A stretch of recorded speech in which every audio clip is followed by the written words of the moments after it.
Hello everyone, welcome back to my channel. আমি আবারও আমার একটি নতুন ভিডিও নিয়ে চলে এসেছি।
চলুন হোটেলের রুমটা আপনাদের সাথে শেয়ার করি। স্ট্যান্ডার্ড রুম, বিছানাটাও বেশ বড়, 3 জনের জন্য ঠিকঠাক। আর বিছানার সামনে একটা বড় মিরর রয়েছে। এখানে টি কিট যেগুলো আছে সেগুলো আছে, বিস্কিট আছে, কাপ আছে, ফ্লাক্স আছে, দুটো চেয়ার আছে, একটা টি টেবিল আছে। বাথরুমটা কিন্তু ভীষণ সুন্দর, বাথরুমটা বেশ পরিষ্কার পরিচ্ছন্ন, যেটা সব থেকে ভালো লাগে। এখানে এই প্লাস্টিকটা সরিয়ে দিলে এখানে স্নান করার জায়গা, শাওয়ার, বালতি, এখানে সাবান, কন্ডিশনার এগুলোও আছে। বেশ পরিষ্কার পরিচ্ছন্ন বাথরুমটা। আজকে আমাদের প্রথম দিন উটিতে।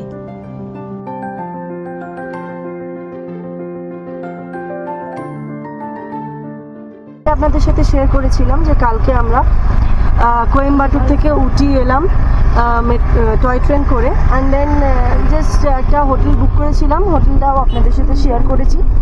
ওই হোটেলে আমরা স্টে করেছি, স্টে করে সকালে উঠে 9টায় বেরোনোর কথা ছিল, দেরি হয়ে গেছে, 10টা মতো বাজে।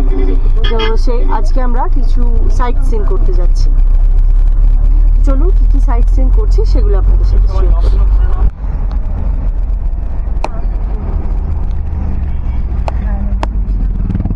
এখন ব্রেকফাস্ট করতে এসেছি আম্মাস কিচেন বলে, এই রাস্তাতেই পড়লো যাওয়ার পথে। তো এখানে মশালা ডোসা, প্লেন ডোসা অ্যান্ড পুরিও অ্যাভেলেবেল আছে। ডোসার অনেকগুলো প্রকার আছে, ইডলিও অ্যাভেলেবেল আছে। তো আপনারা এখানে যদি আম্মাস কিচেনে আসেন তাহলে এই ভ্যারাইটিগুলোই আপনারা পাবেন ব্রেকফাস্টের জন্য।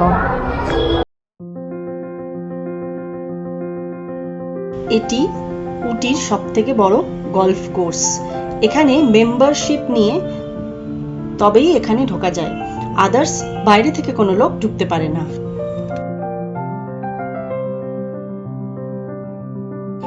আমরা এখন এগোচ্ছি পাইন ফরেস্টের দিকে।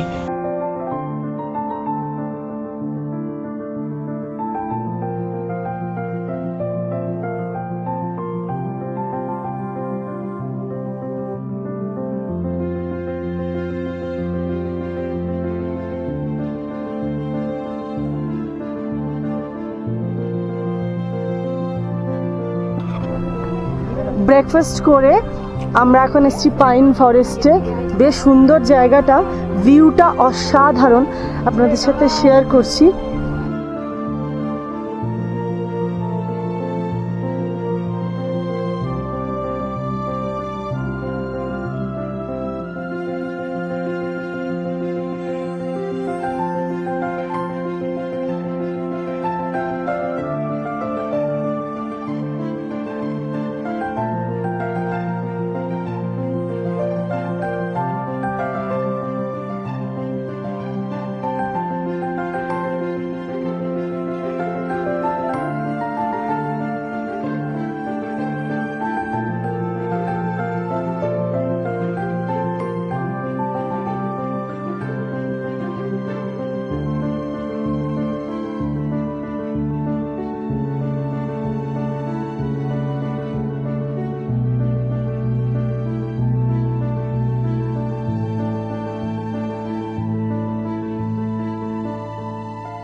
আমরা এখন পাইকারা ফলসের দিকে এগোচ্ছি। অ্যাকচুয়ালি 500 মিটার হাঁটা আর 500 মিটার মানে 500 মিটার আর 500 মিটার 1 কিলোমিটার যাতায়াতে।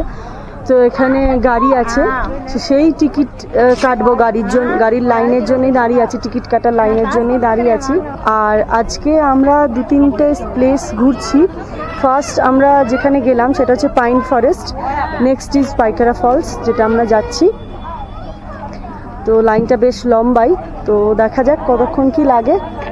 এখানে কিন্তু মারাত্মক বাঁদরের উৎপাত, মানে আমি টুপিটা হাতে করে নিয়ে এসেছি, কারণ গাড়িতে যখন নামলাম তখন এত বাঁদর ঘুরে বেড়াচ্ছিল যে টুপিটা হাতে নিয়ে নিলাম। টুপিটা যদি নিয়ে নেয় বা চশমাটা যদি নিয়ে নিত তাহলে আমি জানি না কি করতাম। পার পার্সন 25 রুপিস করে। আর আমি আমার বেস্ট প্লেস পেয়েছি নিচে একদম পেছনে। হেঁটেও যাওয়া যায় কিন্তু হাঁটছি না, সবাই এভাবেই যাচ্ছি।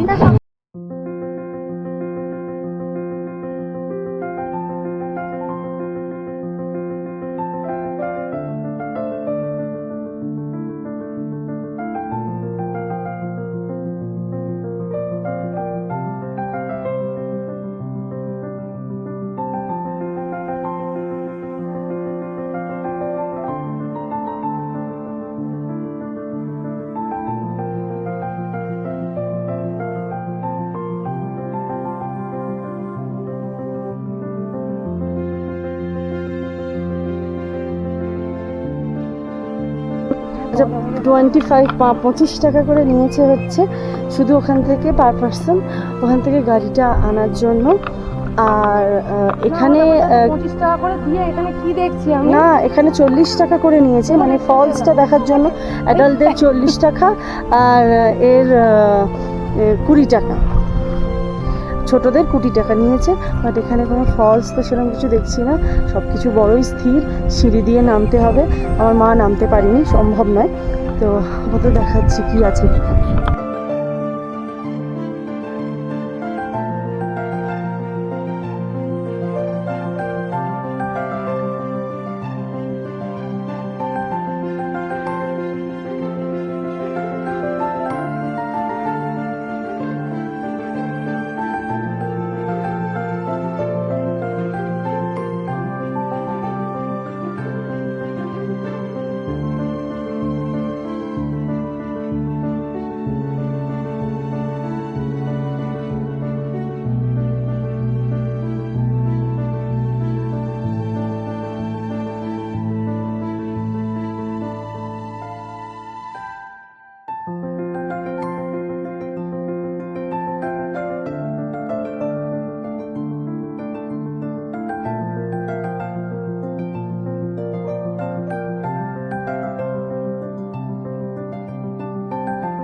পাইকারা ফলস দেখে বেরিয়ে গেছি। অ্যাকচুয়ালি পাইকারা ফলসটা একদমই খুব একটা ভালো লাগেনি, কারণ ঝর্ণা যেটা সেই ব্যাপারটাই আসেনি।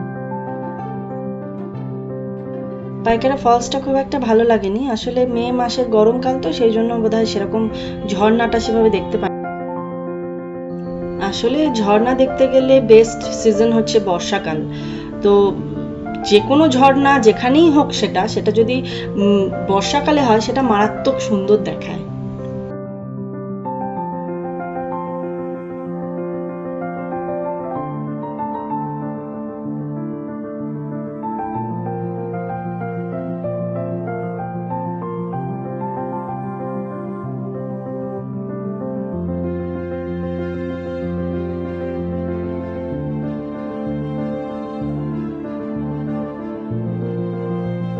এর পরের গন্তব্য হলো মধুমালাই টাইগার রিজার্ভ ফরেস্ট, যেখানে আমরা সাফারি করব।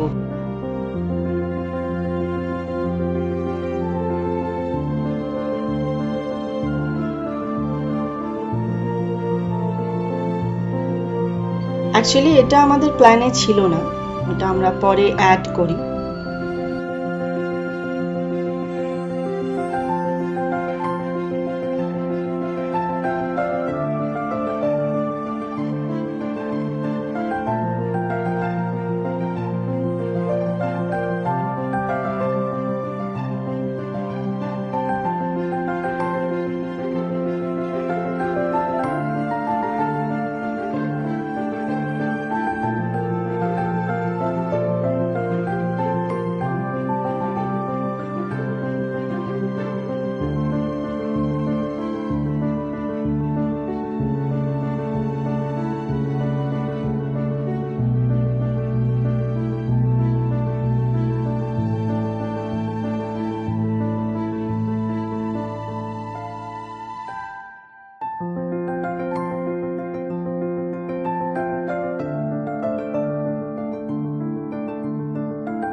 এরকম ময়ূর।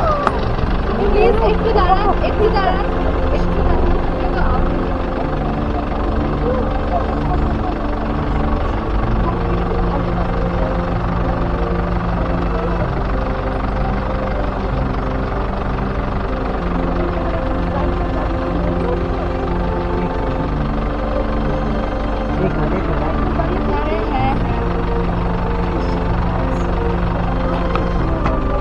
হ্যাঁ, আপনি একটু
আমরা নিডল ভিউ পয়েন্ট যেটা আছে, নিডল রক ভিউ পয়েন্ট, সেই ভিউ পয়েন্টটা স্কিপ করেছি।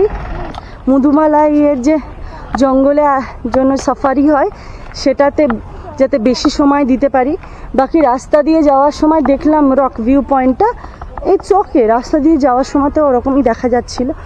সো নট নেসেসারি কি ওখানে যেতেই হবে। এখানে মারাত্মক রোদ আর মারাত্মক গরম।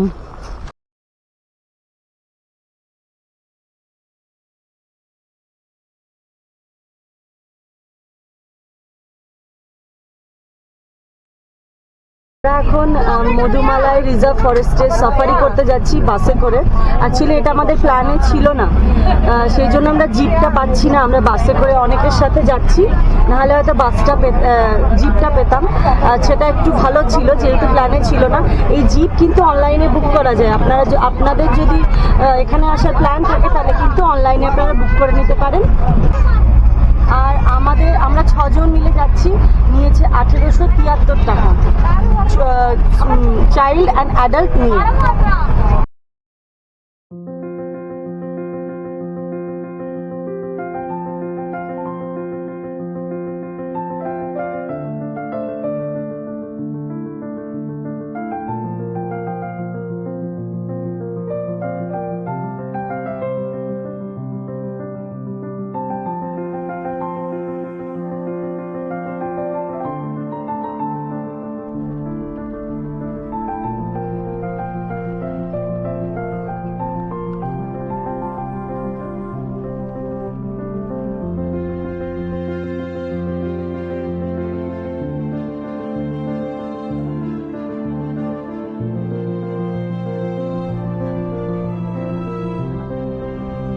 রাস্তার অবস্থা একেবারেই ভালো ছিল না, একেবারেই ভিডিও করা যাচ্ছিল না, মারাত্মক রকমভাবে ক্যামেরা নড়ছিল। বাসের সিটগুলো অতিরিক্ত ছোট ছোট ছিল, ঠিক করে বসতে পর্যন্ত পারছিলাম না। আর অতিরিক্ত গরম ছিল, খুব কষ্ট হয়েছে এই সাফারিতে।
সাফারিতে যত না জন্তু যে দেখতে পেয়েছি তার থেকে বেশি দেখতে পেয়েছি রাস্তায় গাড়িতে যেতে যেতে। আমার মনে হয় যে আমরা যখন সাফারি করেছি তখন এতটাই গরম ছিল যে কোনো প্রাণীই বেরোয়নি, বাট রাস্তাতে দিয়ে আমরা যখন যাচ্ছিলাম তখন গাছের ছায়ায় অনেক প্রাণীকেই আমরা দেখতে পেয়েছি।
আমাদের জঙ্গল সাফারিতে খুব একটা স্যাটিসফাই হয়নি, একটু মোটামুটি দেখতে পেয়েছি। তো আজকের মতো আমাদের এখানেই শেষ করছি দিনটা। আমার ভিডিও কেমন লাগলো আমাকে কিন্তু অবশ্যই জানাবেন। আর নেক্সট আমরা কি কি করছি, কোথায় কোথায় যাচ্ছি সবটাই আপনাদের সাথে ডিটেলসে শেয়ার করবো। বাই।